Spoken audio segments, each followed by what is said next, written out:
চালাবো। আল্লাহ তো ঘোষণা করে দিছে, তুম্মা ইলাইনা তুরজাউন। কোথায় যাবা? 7 সাগর 13 নদী, নিচের 7 সাগর 13 নদী পার করে যদি তুমি লুকাবা, যেদিন আল্লাহর সাথে তোমার মুলাকাতের সময় আসবে, পৃথিবীর কোন বাদশা নাই ওদিন তোমাকে আটকাইতে পারবে, পৃথিবীর কোন ক্ষমতাশীল ব্যক্তি নাই ওদিন তোমাকে ধরে রাখতে পারবে।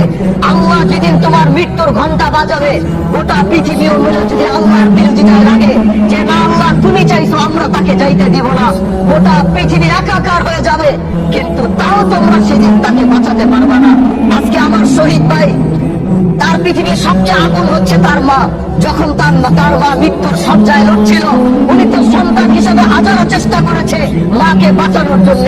এরকম হাজারো শহীদ মাকে বাঁচানোর চেষ্টা করেছে, কেউ হাসপাতালের বেডে করেছে, কেউ নিজের কোলের মধ্যে করেছে, কেউ ঘরের মধ্যে করেছে, কিন্তু পৃথিবীর প্রতিটা সন্তান ব্যর্থ হয়েছে। কারণ আল্লাহ বলেছে